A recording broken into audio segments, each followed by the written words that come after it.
Alhamdulillah, marilah kita terlebih dahulu berdoa. Mari kita bersatu dalam doa. Puji syukur kami panjatkan atas hari ini Bapa, mana Engkau masih memberkati kami dan para pendengarnya. Bapa, pada siang hari ini kami akan melakukan kegiatan pembelajaran kami. Kiranya Engkau memberkati kami agar pembelajaran kami berjalan dengan lancar. Jadi Bapa, berkati guru kami yang akan mengajari kami, bukakanlah situasi kami agar dapat mendapat ilmu pengetahuan yang akan memberikan hidup kami kepada kami.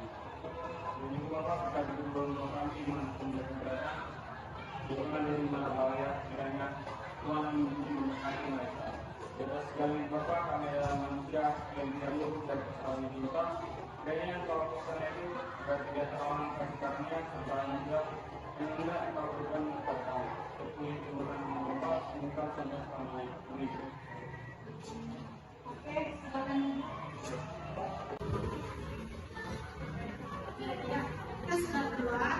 Selanjutnya Ibu mau absensi dulu. Sebelum Ibu absensi, Ibu mau bertanya dulu. Ada yang tidak hadir? Iya. Berarti semua hadir ini ya? Iya.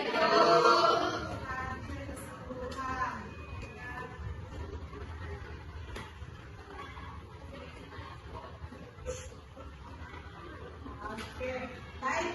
Nah, kalau mau dirapikan dulu bajunya, Nak.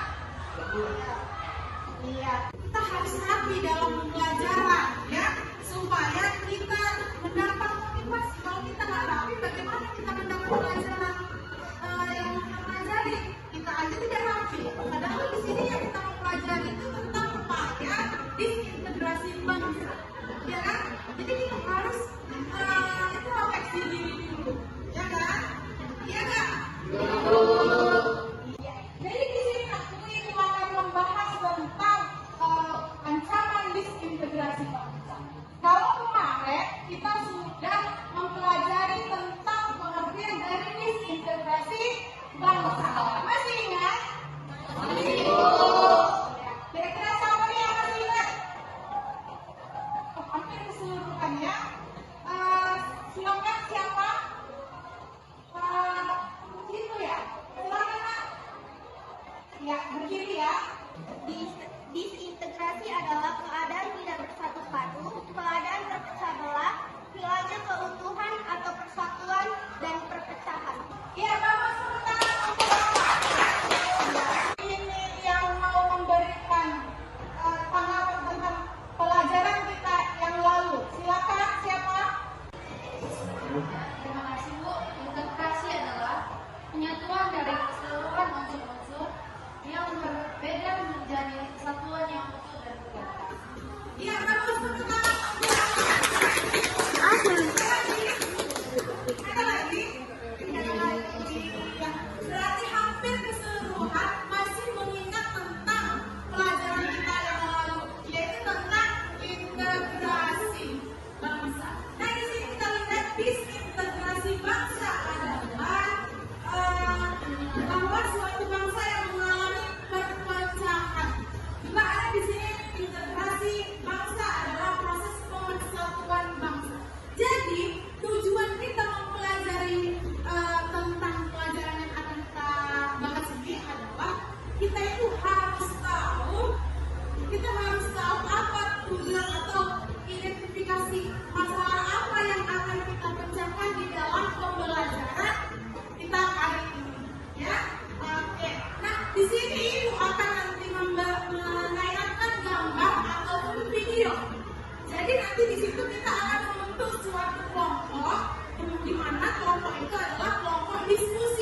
kasih kesempatannya. Menurut saya dari gambar tersebut ada pemberontakan yang bisa dilakukan oleh bangsa itu sendiri. Ya, pas. Nah ini gerakan DITI ini adalah gerakan dari bangsa kita sendiri ya kan? Iya. Tahu Erwin. Nah, kalau kita simpulkan bahwa di dalam gambar tersebut adalah gerakan dari bangsa Indonesia. Kalau disimpulkan dari keseluruhan pendapat kalian itu, lalu gerakan bangsa sendiri yaitu gerakan DITI ini atau PRRI. Dan di sini ada dia pahlawan revolusi, ya kan? Nah, kalau kita ingat pembelajaran yang kemarin, ya kan? Di situ ada dia pemberontakan Indonesia. Yang pertama itu dia ada pada masa revolusi fisik, ada pada masa liberal, demokrasi liberal dan terpimpin. Ya kan? Ada berapa? 3. Dari revolusi fisik ada pemberontakan apa aja?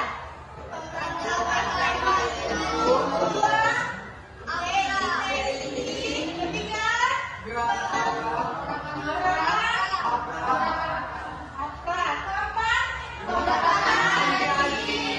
yang kelima, terus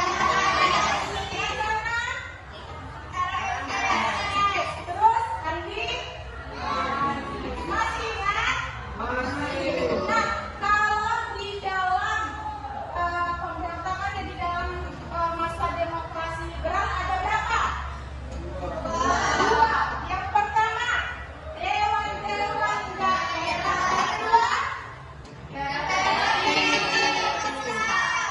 iya bagus, PSSI ataupun pemerintah. Yang ketiga, dia ada pada masa demokrasi terpimpin. Ya, itu apa? Pemberontakan apa? Berarti masih ingat di pembelajaran yang lalu. Oke, tepuk tangan kita sama-sama. Lalu kita lanjut ke di sini nanti Ibu akan tadi sudah tampilkan gambar yang mau diidentifikasi. Ini ada video. Silakan video. Yang bersumber dari buku Sejarah Nasional Indonesia 6 karya Marwati Julius Ponegoro dan kawan-kawan.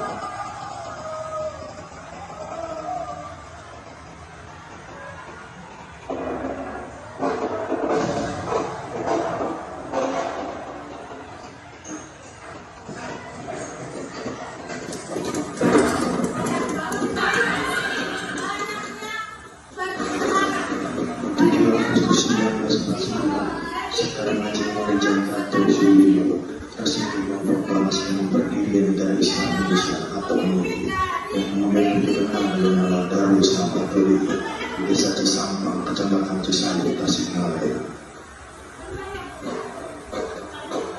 Akan tetapi gerakan sudah dimulai jauh sebelumnya. Bahkan gagasannya untuk mendirikan negara Islam sudah muncul dalam pikiran Karto Suyoyo pada masa pendudukan Jepang. Sebagai langkah awal, Imam Bo dekat Garut didirikan Institut Sofa untuk perekonomian pengikutnya agar mereka ditanamkan fanatisme yang dalam dan loyalitas yang tinggi kepada pemimpin. Dalam hal ini dalam Rasulullah, Institut Sofa juga berfungsi sebagai tempat pelatihan militer yang memberikan penekanan pada militansi. Setelah proklamasi kemerdekaan, Karto Suyoyo menjadi anggota Partai Masyumi. Bahkan ia terpilih sebagai komisaris Masyumi Jawa Barat, bahkan sekretaris 1 Partai Masyumi. Ia pernah pula dicalonkan sebagai Menteri Muda Pertahanan. Akan tetapi karena sudah mempunyai tujuan tersendiri, jabatan itu tidak pernah dipangku. 14 Agustus 1947, seusai regresi militer 1 Belanda, Karto Suyoyo menyatakan perang suci melawan Belanda. Ia membagi wilayah dalam beberapa daerah yang terdiri dari daerah 1, daerah ibu kota negara, daerah 2, dan daerah 3. Daerah 2 adalah daerah yang semakin besar penduduknya beragama Islam, sedangkan daerah yang penduduknya tidak beragama Islam dikategorikan sebagai daerah 3.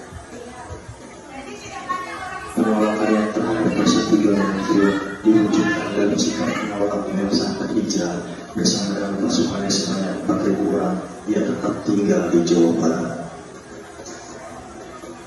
Februari 1948, dalam konferensi Cisayong diputuskan untuk mengubah gerakan mereka dari bentuk kepartean ke bentuk kenegaraan serta membubuhkan memasyumi Jawa Barat. Melalui majelis Islam yang kemudian dibentuk, Kartosoewiryo diangkat sebagai imam dari Negara Islam Indonesia atau NII.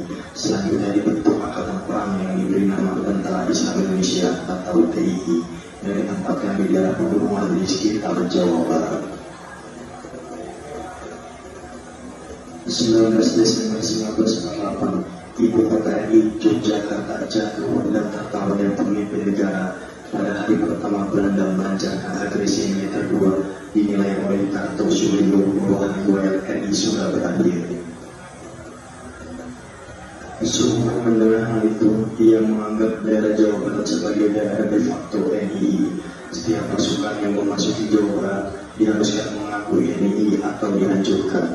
Pasukan Siliwangi yang melakukan long march ke Jawa Barat dianggap sebagai tentara liar.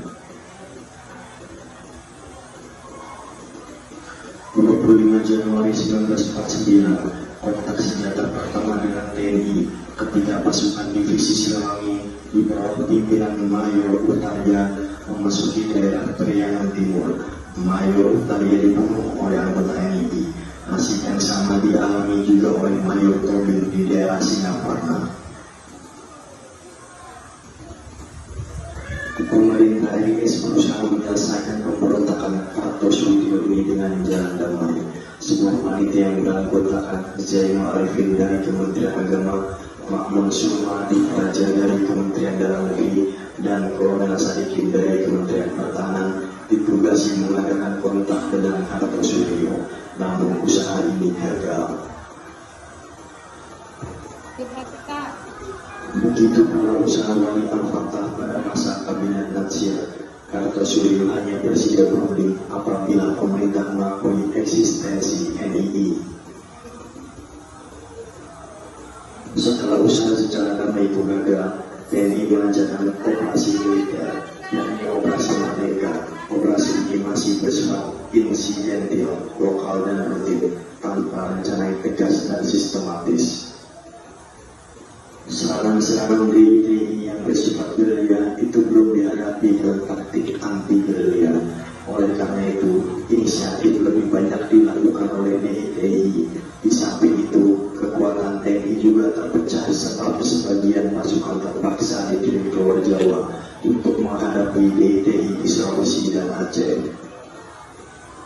Barulah pada tahun 1957 mulai terjadi titik balik setelah TNI menyusun rencana operasi yang dikenal sebagai Rencana Pokok 21. Intinya adalah menahan DTI di daerah-daerah tertentu untuk selanjutnya dihancurkan.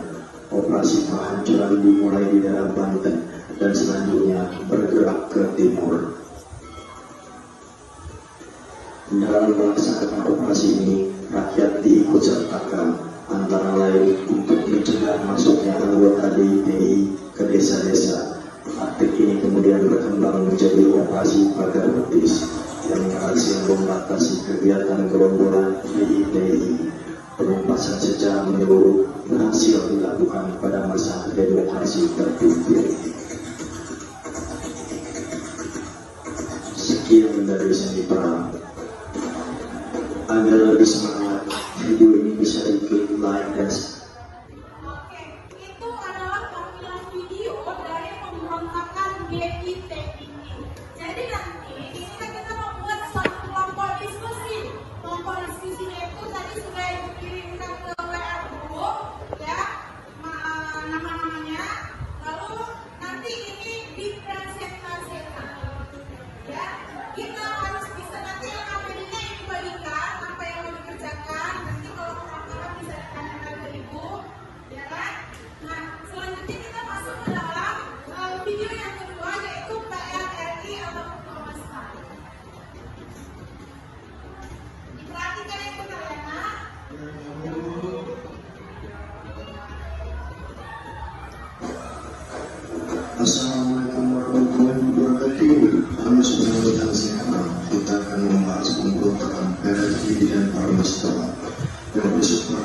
sekaligus Gerakan Nasional Indonesia Now, karya Marwah Kecil, Puspa Betul dan kawan-kawan.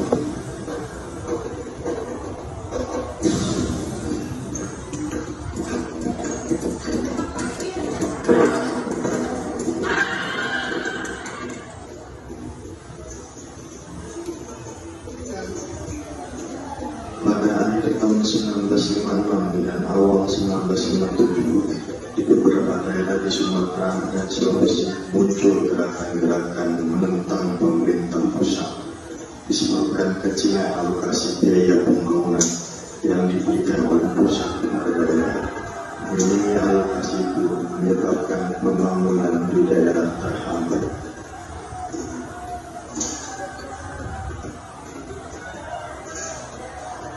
Hal yang sama juga dirasakan oleh pejabat-pejabat militer di daerah, yang menyebabkan antara lain mereka tidak mampu membangun asrama yang layak bagi pasukan.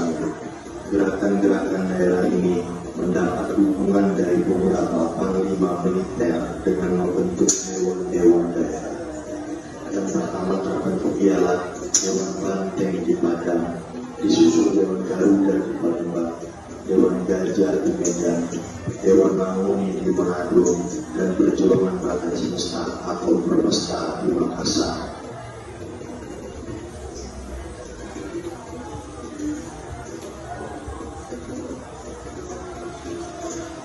Desember 1956, Letkol Ahmad Hussein selaku Ketua Dewan Banteng mengambil alih pemerintah daerah Sumatera Tengah dari Gubernur Ruslan Mujo Harjo.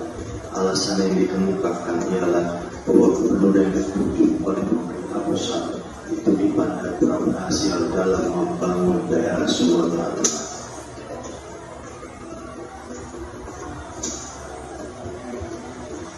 Sejak itu timbul tegangan antara pimpinan Dewan Banteng dan pemerintah pusat. Tindakan Dewan Banteng mengambil alih pemerintahan di Sumatera Tengah oleh pemerintah pusat dipandang sebagai tindakan yang menyalahi hukum. 20 Desember 1956, Panglima TT1 Boyong Sembolo di Medan mengumumkan terbentuknya Dewan Gajah yang langsung dipimpinnya. Dalam pidato Radio Maluin RRI Medan, Simbol menyatakan bahwa Dewan Gajah memutuskan hubungan dengan pemerintah pusat. Dia hanya mau berhubungan dengan Presiden Soekarno. Sebagai alasan pembentukan Dewan Gajah dikatakannya bahwa situasi dan kondisi pada waktu itu sangat kritis sebab keadaan bangsa dan negara dalam keadaan kacau. Selain di Sumatera Tengah dan Sumatera Utara, pergolakan juga terjadi di Sumatera Selatan. Sekelompok politikus yang telah berhasil mempengaruhi pimpinan militer setempat mencetuskan piagam pembangunan sebagai wadah untuk menampung aspirasi daerah. Kemudian mereka membentuk suatu dewan dengan nama Dewan Garuda. Dewan tersebut mencetuskan tuntutan kepada pemerintah pusat agar daerah Sumatera Selatan diberi otonomi seluas-luasnya.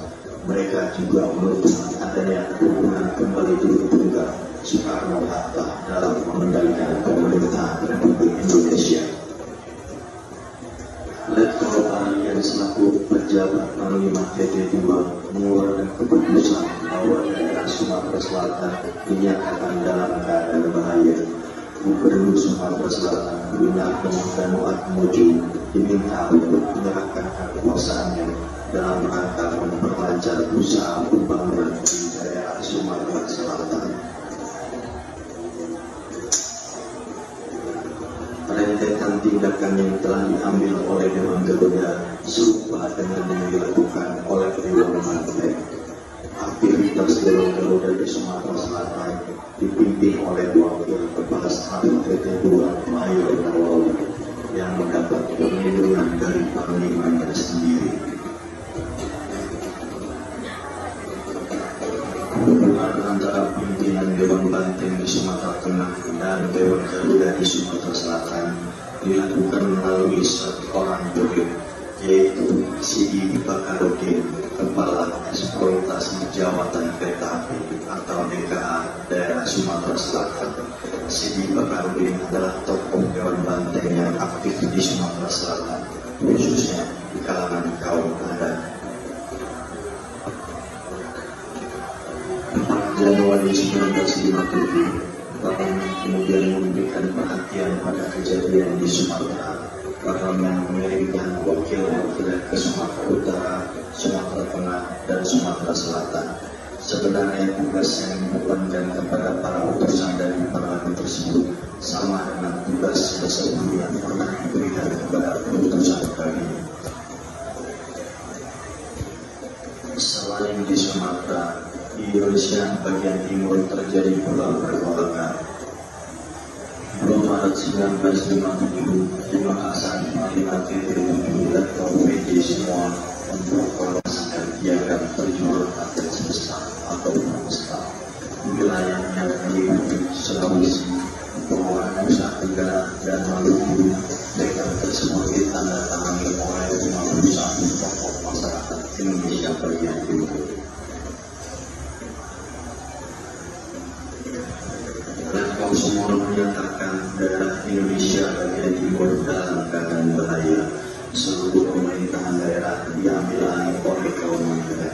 Sebelum Pramesta terbentuk pada akhir tahun 1965, sudah terbentuk Dewan Mangun atas inisiatif Kapten DK Murtulandu dan kawan-kawannya. Dewan ini kemudian bergabung dengan Pramesta. Di Sulawesi Selatan, Mayor M. Yusuf berinisiatif pula untuk membentuk Dewan Hasanuddin, tetapi batal direalisasikan karena Pramesta sudah terbentuk lebih dahulu.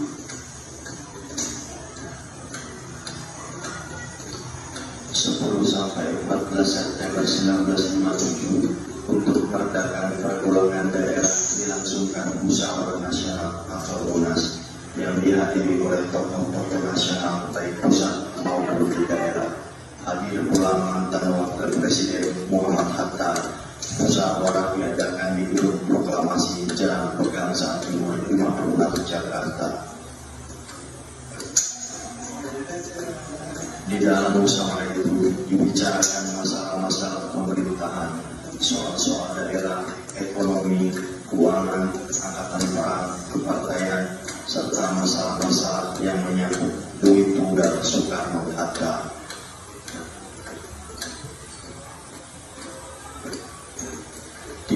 November 1957 telah terjadi percobaan pembunuhan terhadap Presiden Soekarno yang dikenal sebagai peristiwa Cikini, ketika Presiden Soekarno menghadiri pesta ulang tahun ke-15 perguruan Cikini, tempat putra-putri beliau bersekolah.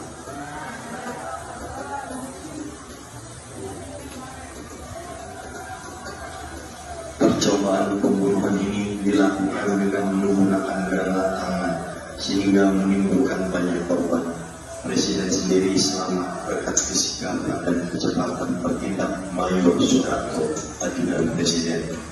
Setelah terjadi ledakan pertama, Soeharto cepat membawa Presiden ke tempat yang aman.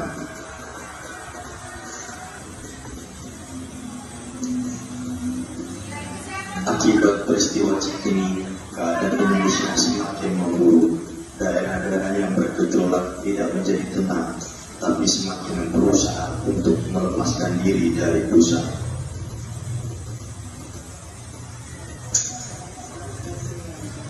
Februari 1954, Ketua Dewan Banteng Ahmad Hussein mengeluarkan ultimatum kepada pemerintah pusat. Berisi tuntutan agar dalam waktu 5 kali 24 jam Kabinet Juanda harus mengundurkan diri dan Presiden atau Pejabat Presiden menunjuk Hatta dan Sultan Hamengkubuwono IX membentuk Kabinet Nasional. Pada waktu ultimatum disampaikan, Presiden Soekarno sedang berada di luar negeri. Ketua Parlemen Mr. Sartono bertindak sebagai pejabat presiden. Menerima ultimatum ini, pemerintah bertindak tegas dengan memecat secara tidak hormat Ahmad Hussein, Siboro, Zulkifli Lubis, dan Dahlan Jambe. 12 Februari 1958, KSAD A.H. Nasution mengeluarkan perintah untuk mengukuhkan Komando Daerah Militer Sumatera Tengah dan selanjutnya menempatkan langsung di bawah KSAD atau Kepala Staf Angkatan Darat. 15 Februari 1958, Ahmad Hussein memproklamasikan Pemerintah Revolusioner Republik Indonesia atau disingkat PRRI dengan Syafruddin Prawira Negara sebagai Perdana Menteri. 17 Februari 1958, proklamasi PRRI yang diumumkan di Padang rupanya mendapat sambutan dari Indonesia bagian timur. Dalam rapat-rapat raksasa yang diselenggarakan di beberapa tempat di daerah tersebut, Komandan Komando Daerah Militer Sulawesi Utara dan Sulawesi Tengah atau disingkat KDM SUT, Letnan Kolonel D.J. Somba mengeluarkan pernyataan bahwa wilayah Sulawesi Utara dan Sulawesi Tengah memutuskan hubungan dengan pemerintah pusat serta mendukung Pemerintah Revolusioner Republik Indonesia atau PRRI.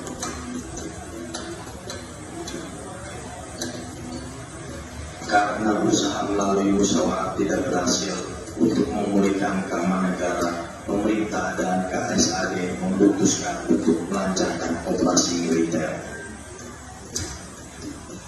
12 Maret 1958, terlebih dahulu dilakukan usaha untuk menguasai daerah Riau yang merupakan pusat instalasi minyak asing sehingga pihak asing atau Amerika Serikat tidak mempunyai alasan untuk turun campur. Untuk itu dilancarkan operasi tegas di bawah pemerintahan Letkol Baharudin Nasution. Pekanbaru akhirnya dapat dikuasai. 17 April 1958, Kota Padang dapat dikuasai. Kota-kota lain pun dapat dikuasai dalam waktu singkat. Di daerah Sumatera Barat yang merupakan pusat kedudukan PRRI, dilancarkan operasi 17 Agustus di bawah pimpinan Kolonel Ahmad Yani. Operasi ini merupakan operasi gabungan AD, AL, dan AU. Operasi lain yang dilancarkan ke Sumatera ialah Sabta Marga di Sumatera Utara dan operasi Sadar di Sumatera Selatan. Operasi Sabta Marga ditujukan untuk menghadapi pasukan Boygan Nainggolan di Sumatera Timur dan Kapamulu, sedangkan operasi Sadar untuk menghadapi pasukan Mayor Nawawi. Berbeda dengan operasi-operasi yang lain itu, operasi Sadar lebih merupakan operasi intelijen. Masalah yang dihadapi pemerintah ialah ketidaktegasan sikap Letnan Kolonel Baharudin. Kemudian dia dinonaktifkan dan sebagai penggantinya pemerintah mengangkat Letnan Kolonel Harun Sohar. Terhadap permasalahan, pemerintah tidak ragu-ragu untuk bertindak. KSAD sebagai penguasa perang pusat sehubungan dengan pernyataan Sohar yang sifatnya menentang pemerintah pusat itu, kemudian memecat Sohar dan Mayor Muhammad wartawan yang berada di bawah KDM SUT termasuk Dinas Tanjawatan, menggunakan komando yang diserahkan kepada Komando Angkatan Darat Indonesia Timur atau PADRI. 18 April 1958, operasi Insaf di daerah Sulawesi Tengah dipimpin oleh Letnan Kolonel Jono Sewojo berhasil menguasai Kota Palu. Untuk mengatasi pemberontakan permasalahan ini, Angkatan Perang melancarkan operasi militer, yakni Operasi Merdeka, yang merupakan gabungan ketiga angkatan di bawah pimpinan Letnan Kolonel Rudinto. Operasi ini terdiri atas operasi Sabta Marga 1, 2, 3, 4, serta operasi Mega 1 dan 2. Dibandingkan dengan PRRI di Sumatera, Perpesta di Sulawesi mempunyai kelebihan, yakni memiliki pesawat terbang. Pada waktu ABRI memusatkan kekuatan di Sumatera, Angkatan Udara Perpesta yang disebut Angkatan Udara Revolusioner Revolusioner atau AUREF melakukan pengeboman terhadap beberapa kota di Indonesia bagian timur, antara lain adalah Ambon.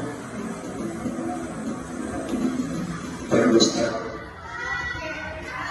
Dari tampilan video tadi, keseluruhan video tadi, ya, kita harus ada permasalahan yang harus kita selesaikan, ya kan? Yaitu kalau ibu ambil pertanyaan, yaitu bagaimana apa latar belakang terjadinya pemberontakan tersebut? Apa latar belakangnya terjadinya pemberontakan tersebut? Siapa yang bisa menjawab? Angkat tangannya. Lemuel ya. Oke, silakan Lemuel. Ya.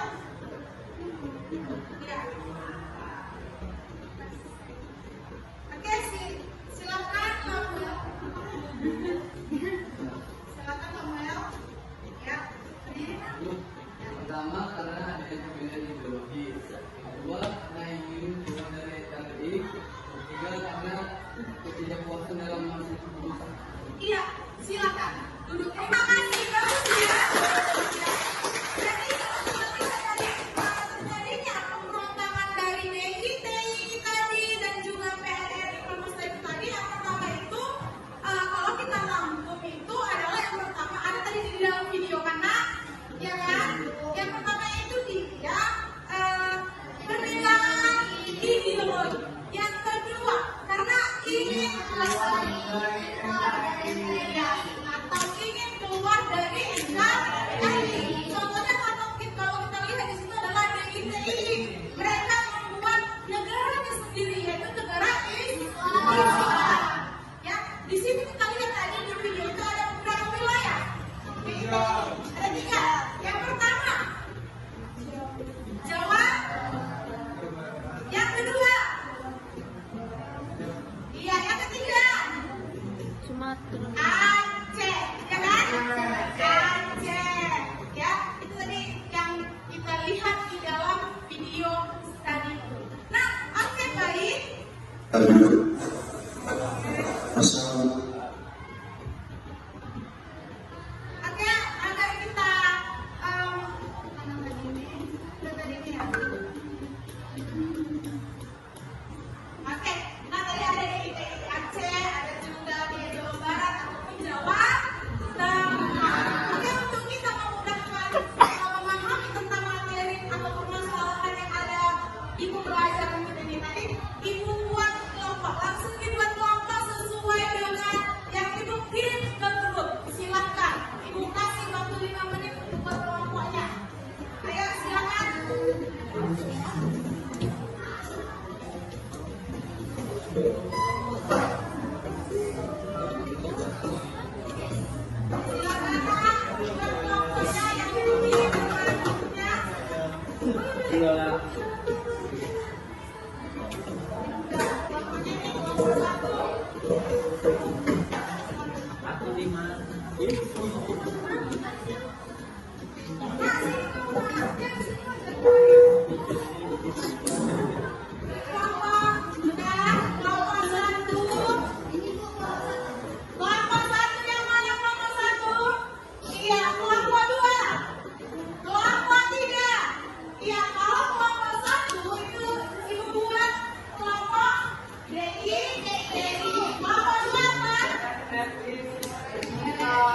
Oke, kelompok 3 apa? Jadi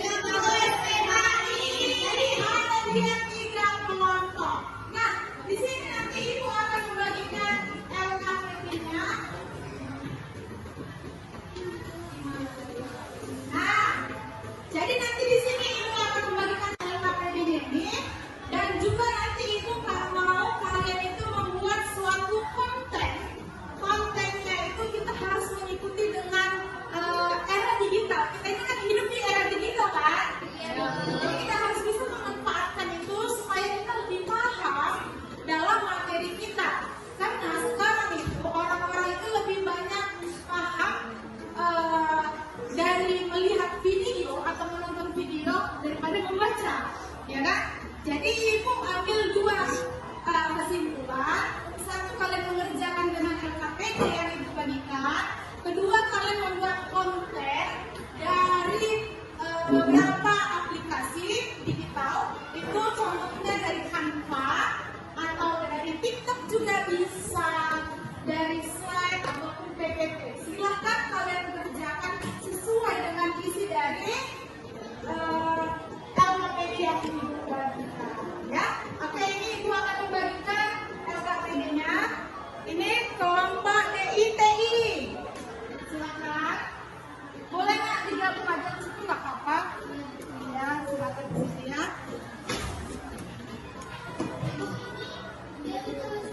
situ jawabannya dan kerjakan. Jadi kalian membagi, ada untuk mengerjakan itu, ada untuk mengerjakan konten. Jadi semua kerja. Oke? Oke, Bu. Oke, Bu. Mana ada lagi?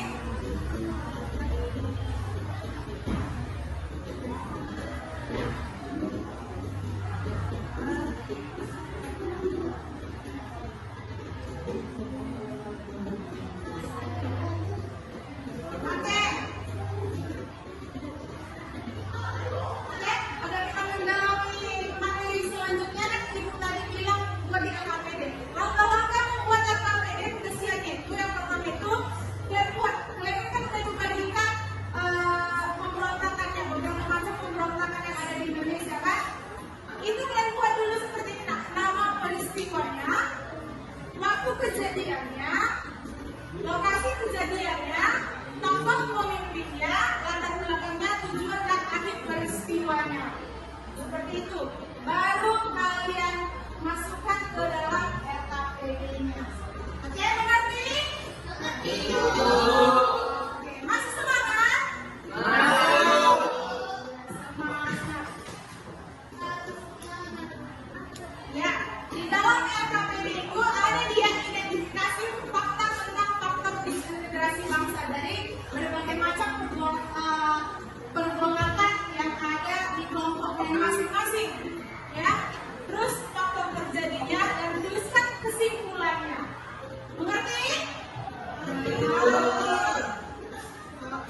Nah, mungkin sebelum kita mengerjakannya itu supaya lebih refresh dulu ya. Coba kita nyanyikan dulu ini. Nah, silakan berdiri. Apa ya teman-teman?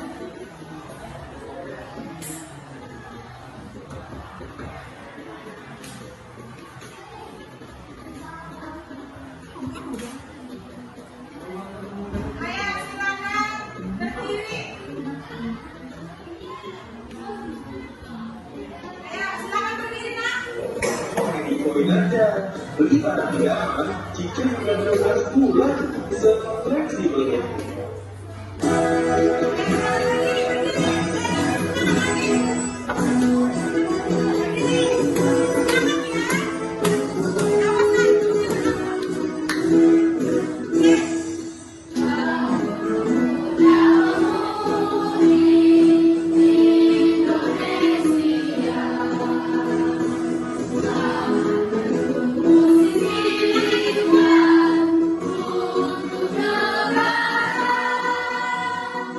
Mas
dari pembukuan kelompok ini? Iya, boleh, silakan.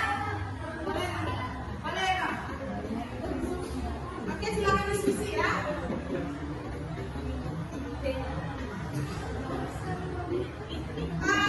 Diskusinya nanti kita buat di jam 12, jam 1 pas kita kan sudah selesai.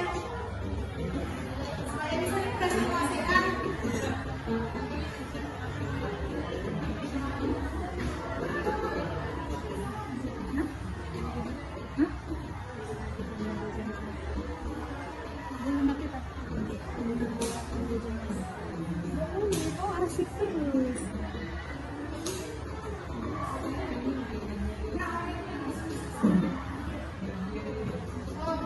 Ada lagi yang pertanyaannya adalah mengenai itu.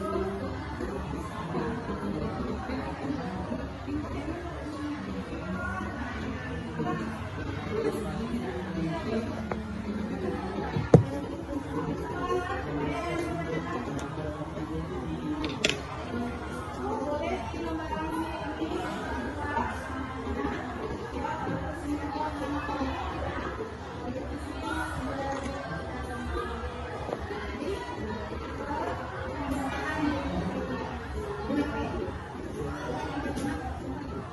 Iya, nanti kalau ini ditampilkan, ya. Iya, dibacakan. Oke. Ada lagi, Mak?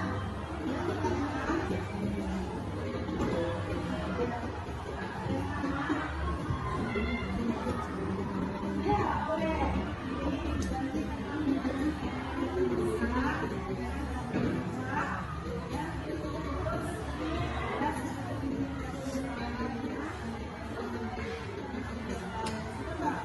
Jadi nanti nama-nama itu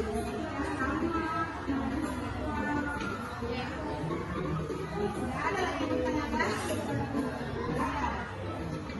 Ini langsung aja semua ya, Mak. Jangan saja ya. Ini? Iya, iya. Ada lagi yang mau bertanya, Mak? Mana? Boleh? Silakan. Iya. Ini nanti bisa diganti ke kelompok 3. Ya, jangan lama-lama ya. Terus, ya,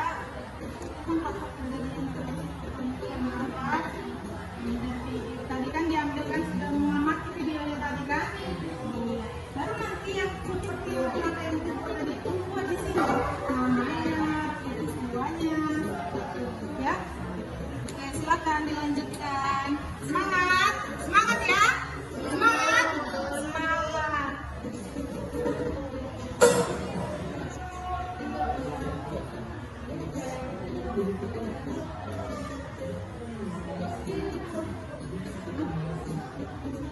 Oh, di sini aja, di sini saya.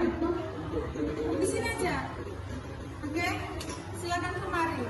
Anak-anak ibu tersayang, tidak boleh kita memisahkan dengan kelompoknya. Itu sudah masuk ke dalam perundungan. Itu tidak boleh. Oke? Iya. Harus kerja sama. Namanya juga kelompok, ya. Kita harus bisa jauhi. Ada lagu perundungan kan? Ada. Ayo, masih ingat lagunya kan?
Oke,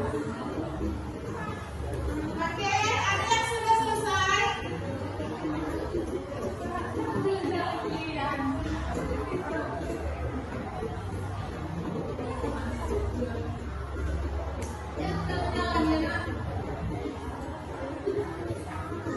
Oke, terakhir pertanyaan, ada yang susah dalam menyelesaikan jawaban dirinya? Tidak? Ada yang susah dalam menyelesaikannya? Kuat suaranya ada? Dari kelompok 2, ada yang susah dalam mengerjakan tugasnya?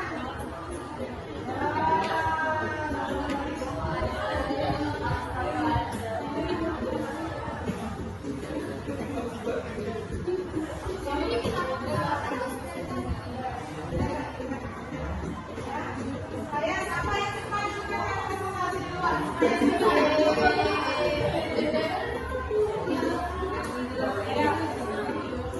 Ada masalah nggak? Tidak ada. Sudah mengerti kan? Terus kelompok Fitri ada nih, ketuanya siapa nih? Fitri. Nah, ini namanya nilai tertinggi dari Fitri nih kayaknya.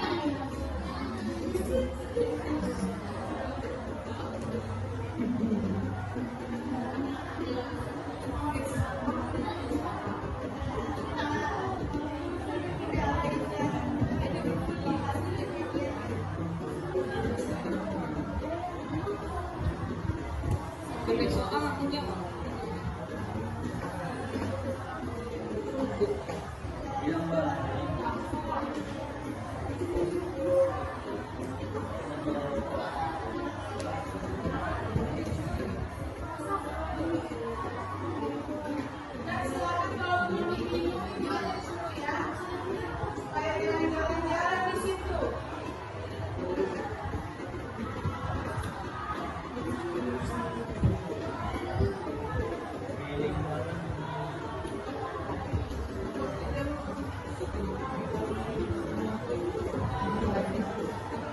Ini DITI ini kelompok siapa nih? Kenapa nggak bisa masuk nih?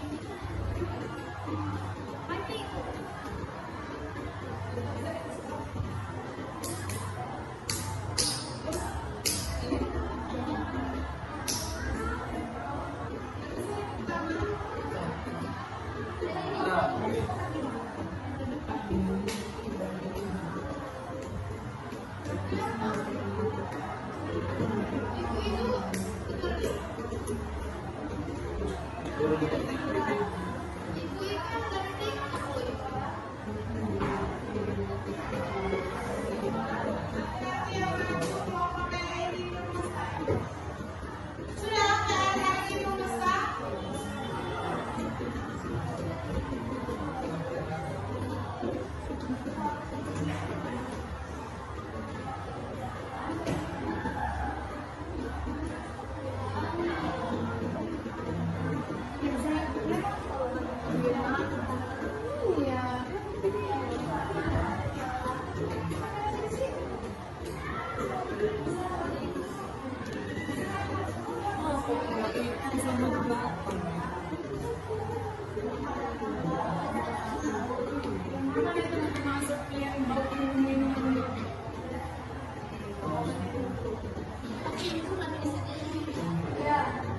Tenang dan kelas unggulan disediakan minum ya.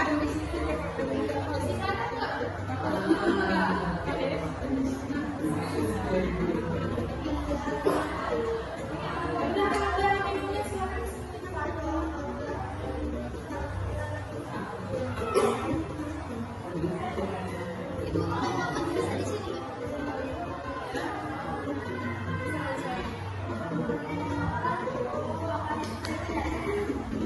Naik aja nak, biar bukan.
Presentasikan.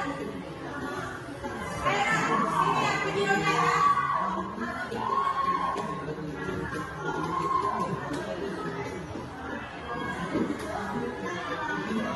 Oke, sudah Ibu terima video dari kelompok PNRI Pemesta.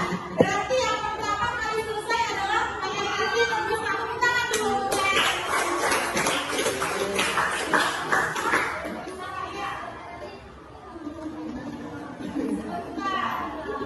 Yang sudah mengirimkan ke Ibu. Ini ya. Ini ya. Ini. Bukan.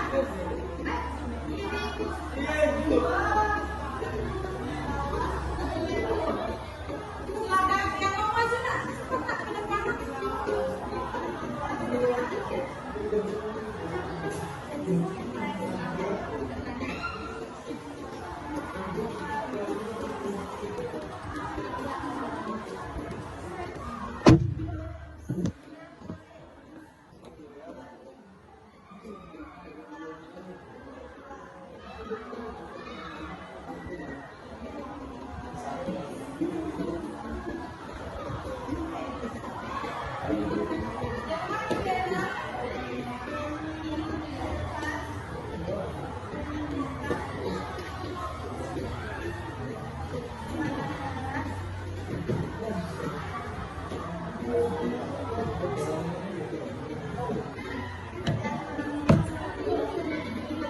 Silakan dia nanti pilih aja ya. Silakan pilih aja. Iya. Silakan. Nah, yang tadi tuh kamu yang ngerti ya. Oke, silakan. Ayo.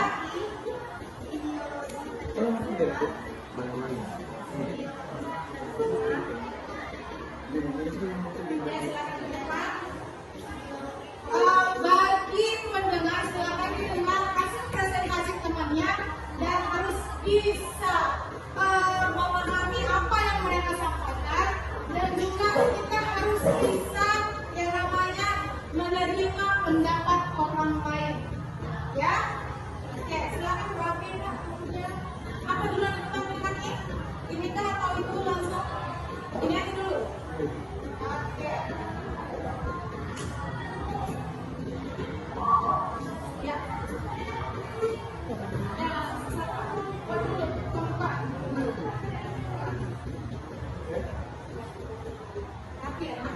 Selamat siang teman-teman sekalian.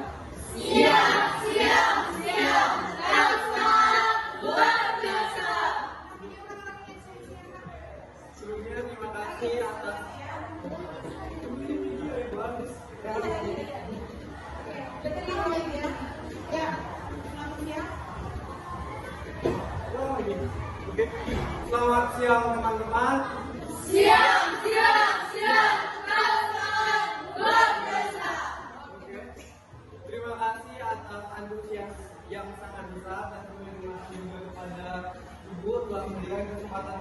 kami kelompok 2 untuk mempresentasikan hasil dari diskusi kami. Baik, materi kami adalah pemberontakan PRRI atau pemerintah, dan di mana berikut ini adalah PPT yang telah berhasil kami buat.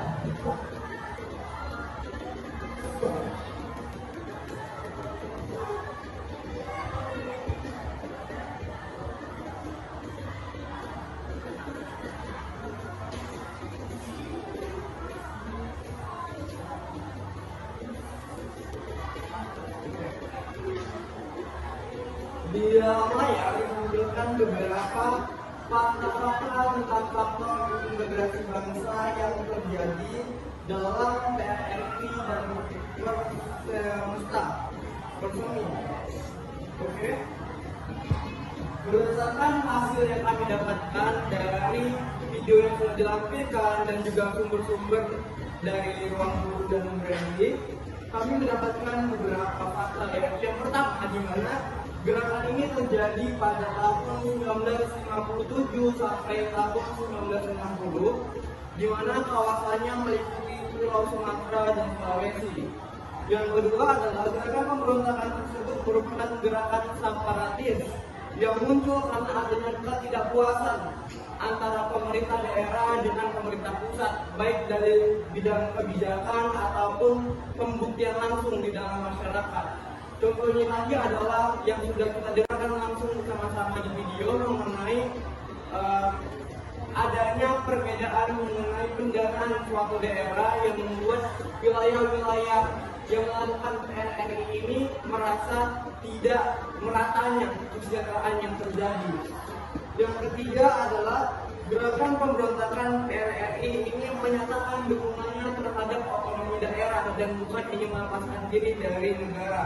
Artinya dapat kita simpulkan bahwasanya PRRI ini bukan meminta hak untuk merdeka, namun hanya meminta hak agar terjadinya kesejahteraan antara setiap wilayah, tidak terjadi timpang siur atau ketimpangan dalam hal kesejahteraan.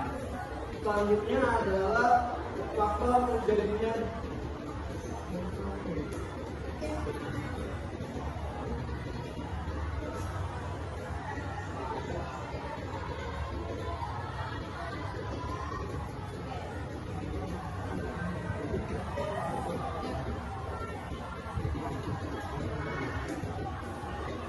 faktor terjadi disintegrasi bangsa. Faktor terjadinya disintegrasi bangsa pertama, ketidakpuasan antara pusat dan daerah yang menganggap pemerintahan tidak berhasil dalam pembangunan daerah. Kedua itu adanya sentimen pemisahan diri dari Indonesia karena ketidakpuasan terhadap pemerintahan pusat. Yang ketiga, kondisi pemerintahan yang belum stabil serta belum meratanya kesejahteraan yang banyak tuntutan.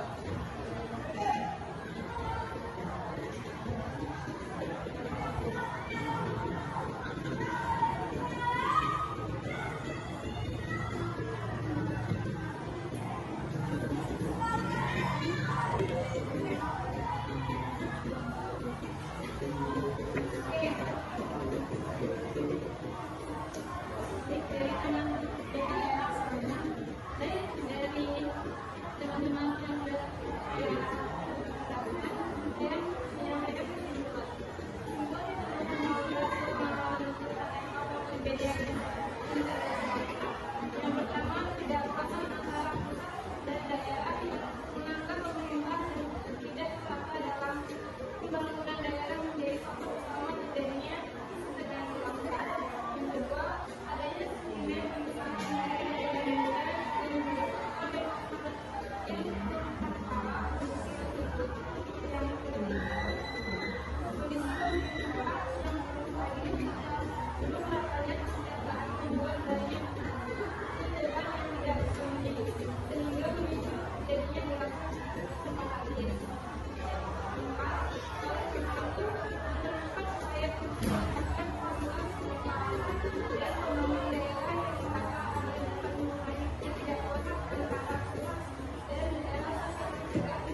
itu tadi adalah hasil presentasi dari kelompok kami, kurang lebihnya kami mohon maaf.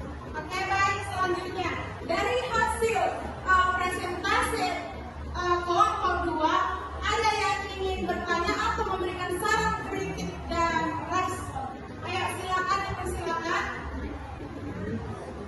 Iya. Satu. Ada lagi? 1, 2, 3, sudah. Iya. Ada nih ya, Aja. Ya. Andini. Fadila. Cita. Oke, silakan. Andini. Aja. Nanti udah.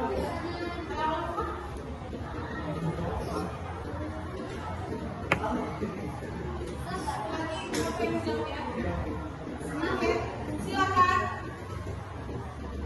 Baik, saya Fadila dari kelompok 3 ingin bertanya, apa penyebab kerusakan PRRI? Ya, jawab.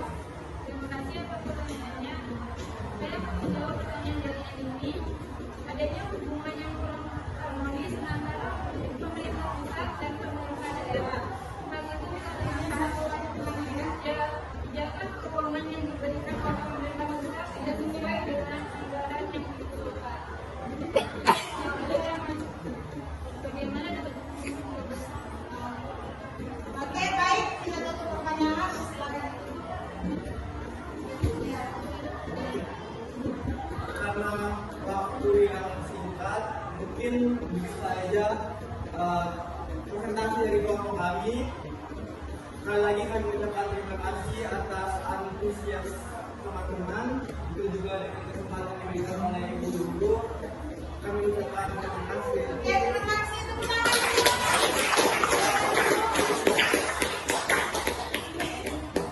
Ya, Ibu, setelah presentasi Ibu kumpulkan alamat PD-nya ya.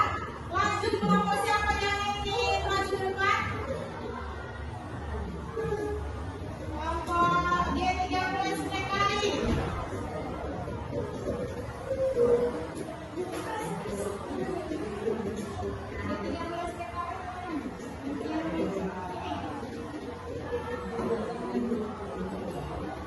Baik, silakan.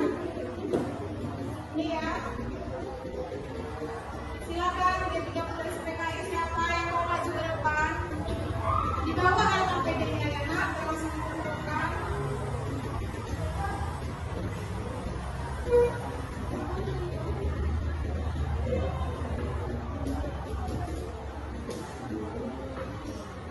Apa yang di video ini, Nak? Kenapa, Kak? Dari dalam dibalik pemberontakan tersebut, selanjutnya akan dibacakan oleh Edo. Ambil chargernya bu.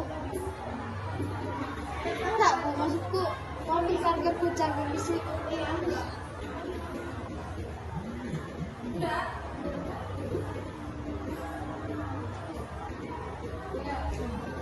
pada masa G13 PKI di Indonesia terdapat beberapa faktor yang berkontribusi pada terjadinya diskriminasi bangsa. Ini adalah faktor yang dapat menyebabkan diskriminasi bangsa pada masa tersebut. Yang pertama, konflik politik dan ideologi yang timbul karena faktor ketidakstabilan politik. Yang keempat,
lagi?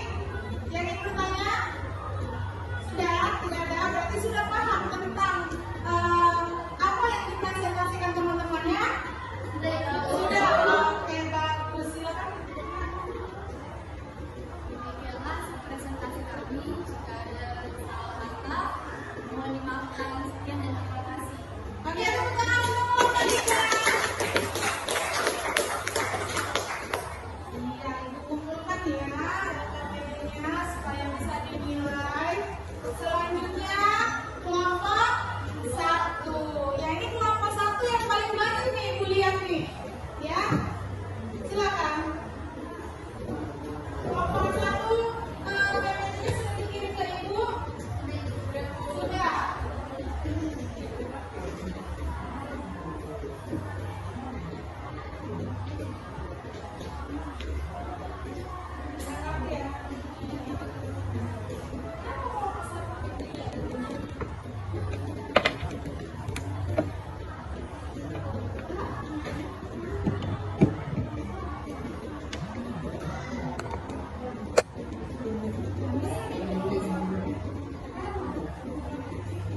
Lihat kelompok 1 ini ya.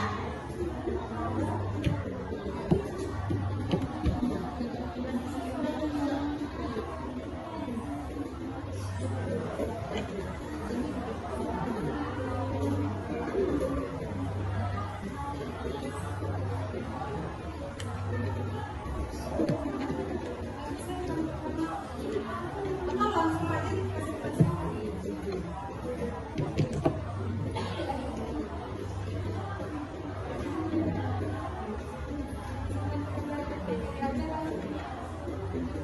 Oke teman-teman, selamat siang.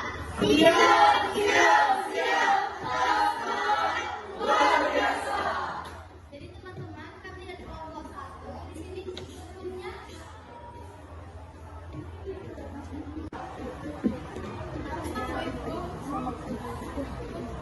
Oke, sudah. Silakan. Ya. Ibu langsung tampilkan. Silakan ya.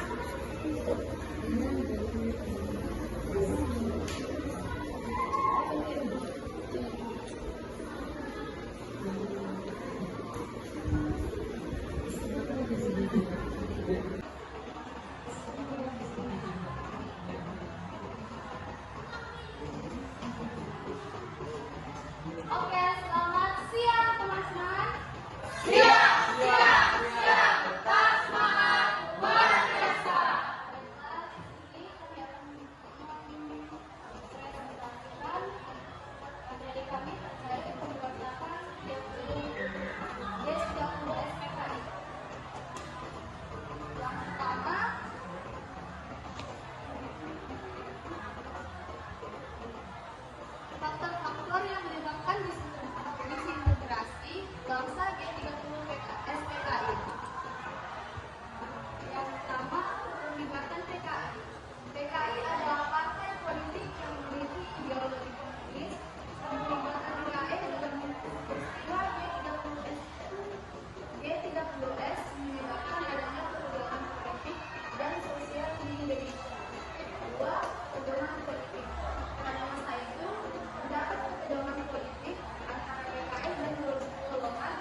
karena untuk menyingkirkan TNI, Angkatan Darat yang menjadi penghalang bagi PKI untuk mewujudkan cita-citanya menjadi ideologi komunis menjadi sistem pemerintahan.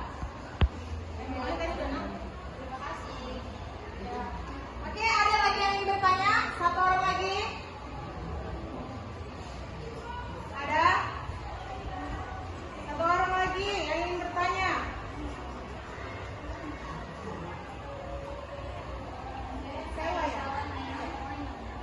Terima kasih atas kesempatannya. Saya Mayang Anggraini dari kelompok 1.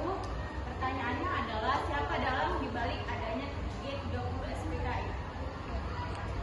Kami akan menjawab. Yang pertama itu DN Aidit Dalang yang diduga dalam pemberontakan G30 SPKI. Yang kedua Syam Kamaruzaman. Yang ketiga Letnan Kolonel untuk Syam Syukur.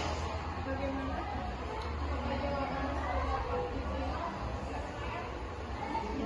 Oke, ada lagi yang ingin bertanya? Sudah? Tidak ada? Berarti sudah paham tentang apa yang dipresentasikan teman-temannya?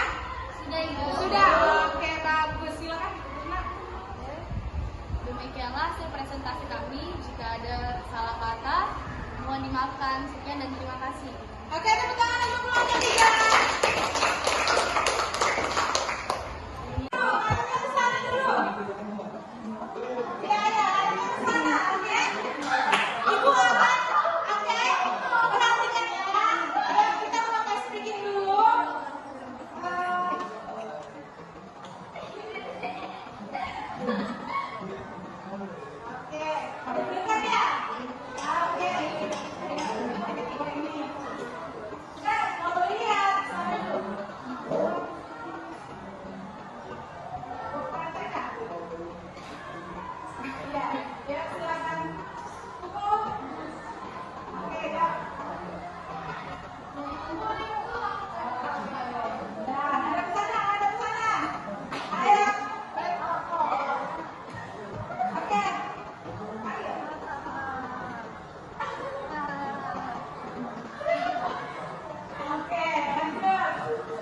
Kredit Poinasa beli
mengakhiri pembelajaran kita pada hari ini, marilah kita berdoa menurut agama dan kepercayaan kita masing-masing. Mohon izin doa yang saya bacakan menurut ajaran agama Islam. A'udzubillahi minasyaitonirrajim. Bismillahirrahmanirrahim. Alhamdulillahirabbil alamin wassalatu wassalamu ala asyrofil mursalin wa ala alihi wa sahbihi ajmain. Ya Allah ya Tuhan kami, terima kasih atas kehadiran kami bisa menyelesaikan kegiatan pembelajaran kami pada hari ini. Ya Allah ya Tuhan kami, semoga Allah melindungi kami dan berguna bagi kami di masa yang akan datang. Begitu juga dengan Bapak Ibu kami, ya Allah, semoga ilmu yang mereka berikan bisa menjadi amal juga bagi mereka. Ya Allah ya Tuhan kami, berikanlah ketabahan, kesabaran bagi Bapak Ibu kami nantinya dan kedepannya dalam mendidik dan mengajar kami di hari-hari berikutnya. Ya Allah ya Tuhan kami, juga dari kedua orang tua kami, ya Allah, lindungilah mereka dan lapangkanlah keberkahan. Sebentar lagi kami akan pulang meninggalkan sekolah ini, lindungilah kami hingga kami pulang ke rumah kami masing-masing. Rabbana atina fid dunya hasanah wa fil akhirati hasanah wa qina adzabannar. Subhana rabbika rabbil izzati amma yasifun wa salamun alal mursalin walhamdulillahi rabbil alamin. Baik, terima kasih. Kebenaran ini jam terakhir kita pulang ya, silakan pulang. Ayo, silakan pulang. Silakan seluruh wakana, silakan konstitusinya.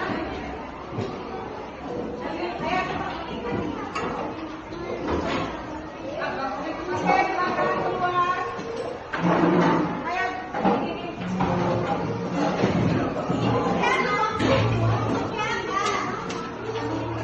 Oh iya. Ayo, lanjut. Lanjut. Ibu harus lanjut.